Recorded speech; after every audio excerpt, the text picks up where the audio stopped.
The friends of 23-year-old Seth Rains say they chased down the driver after the crash, but they eventually fled the scene after they had learned they were at fault. Well, the fatal crash happened on July 26 on the intersection of Turtle Creek Boulevard and Market Center. Rains was struck by a car when he and his friends were walking back to their hotel just after 2:30 a.m. His friends say the driver drove back to the scene, but eventually left before police arrived. Rains died before his parents arrived at the hospital. Those who knew Rains say he was a kind and hardworking young man. Seth is, he's my son, and I love him, and I miss him. He was intentional, you know. He's a really good gift giver, like just knew, he didn't want it to just be, he wanted it to be meaningful. Well, Rains was also a recent grad from Texas Tech, and he studied finance. In this case, no arrests have been made, and there is no description of the suspect or the vehicle. So if anyone has any information, they must call police as soon as possible. For Good Day, I'm Ticia Muzinga. Shannon, more than 50 of the 62 Texas House Democrats boarded flights to flee the state. On Sunday, they landed in Chicago, Boston, and New York, all to hold up debate on a controversial redistricting map pushed by the Trump administration. President Donald Trump says he wants Texas to redraw the state's districts to create more Republican House seats. A discussion on redistricting was on Governor Abbott's call for the state legislature for a special session. And a bill is now ahead of the Texas House. Now, debate on the map was scheduled to start today, but Democrats left the state to prevent a quorum necessary to do business. House Democrats claim the new maps would give the GOP additional seats in Congress and dilute the voices of Black and Latino voters. The tool they're using is a racist, gerrymandered map, a map that seeks to use racial lines to divide hard-working communities who have spent decades building up their power and strengthening their voices. And Governor Abbott is doing this in submission to Donald Trump. Democrats say by prioritizing redistricting, Republicans are holding hostage relief policies to address the deadly Hill Country flooding.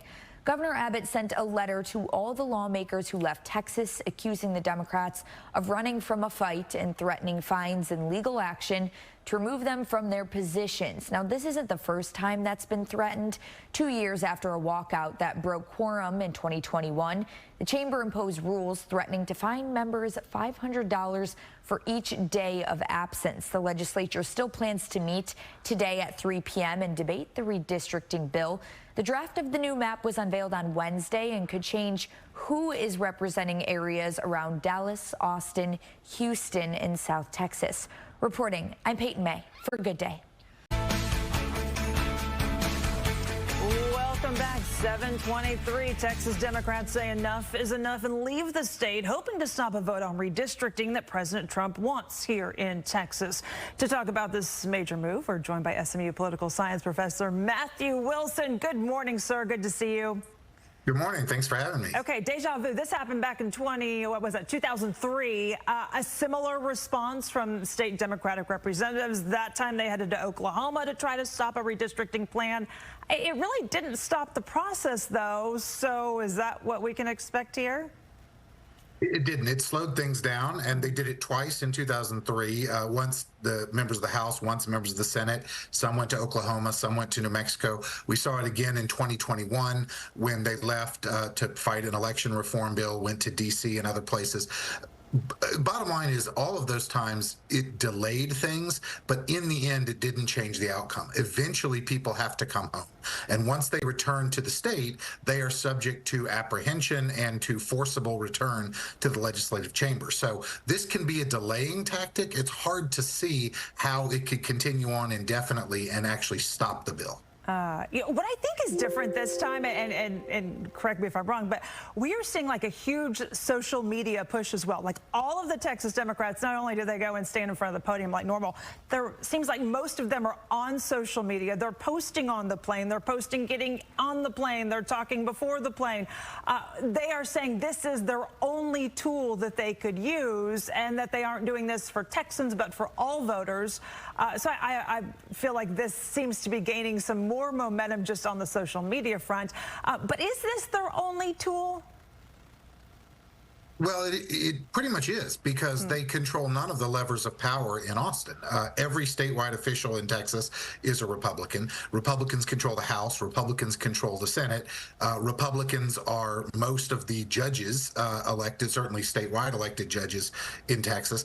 So, yeah, they have essentially no political tools at their disposal to be able to block this. So the only thing they can do is and grind the whole legislature to a halt, which is what they're doing. And you're absolutely right. There's a messaging war on social media and elsewhere about this, and Republicans and Democrats will both engage telling their own story about what's going on here and trying to paint the other side in a negative light. The governor says he's going to remove them from their seats or fine them. Can he do that? He could. This is the nuclear option. It would be challenged in court, but Governor Abbott has basically said, we're not playing around here. This is hardball. You're going to be derelict in your duties if you will not show up for a duly called session of the legislature. Then I presume that you have forfeited your seat in the legislature, in which case the governor has the legal authority to declare the seat vacant and to replace them. That's never been done before. That would be dialing the intensity up to 11, or taking the nuclear option as far as this battle goes. But I think the fact that he's already talking about it signals that, look, we're not playing around, and to whatever extent there was bipartisan comity or gentlemen's agreements in the past, those are largely out the window now, and the gloves are off. Other red states watching this for sure right now. Other red states and other blue states. I mean, there's threats on both sides of other states saying, well, we're going to redistrict. We're going to try to offset whatever happens in Texas. So, I mean, this is something that's cascading around the country, and how this plays out may well affect how things play out in places like California, Illinois, Ohio, New York, etc. Stay tuned. Matthew Wilson, thank you as always. Thanks for having me.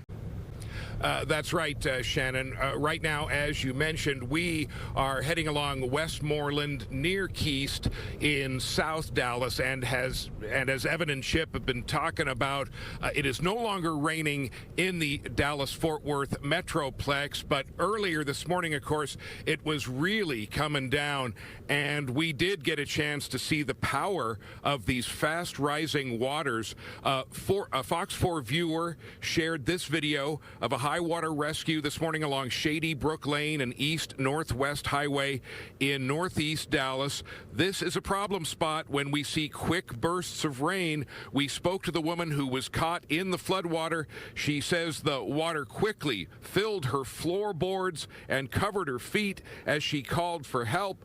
She then told us more about that moment.